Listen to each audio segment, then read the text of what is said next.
Sometimes we wonder, why should I help others when I'm struggling too? There's a lesson here from 1 Samuel chapter 23, verses 1 through 13. David is still a fugitive. King Saul is just obsessed with hunting him down, chasing him through hills, cities, and caves. David could have stayed hidden, just trying to survive. But then, he hears that the people of Keilah are under attack by the Philistines. Now pause for a moment. Wouldn't it make sense for David to say, "I've got enough problems of my own"?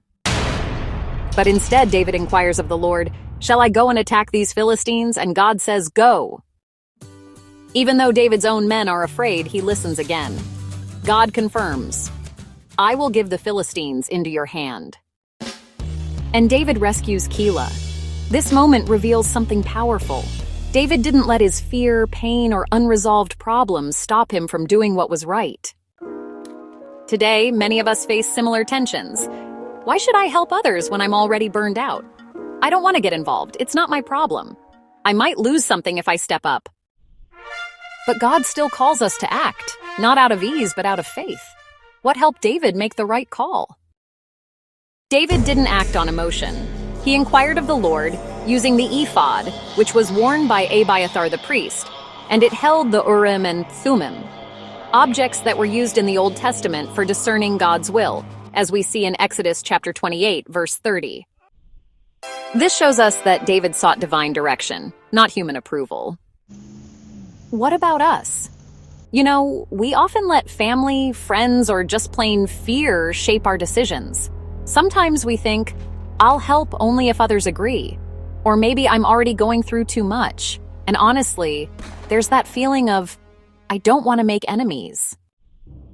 But this passage, it really reminds us.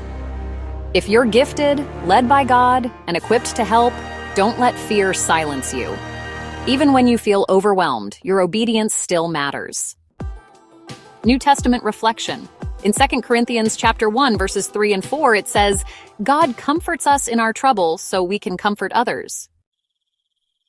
Philippians chapter 2, verse 4 reminds us to look not only to your own interests, but also to the interests of others. Your burden doesn't disqualify your calling. Sometimes your trouble becomes someone else's comfort. God blesses the one who helps, even while hurting. Don't wait until you're okay to obey. God doesn't need perfect circumstances. He needs willing hearts. Lord, when I feel too broken or burdened to help others, remind me that you are my strength. Help me not to shrink back, but to step forward with courage, knowing you go before me. Amen.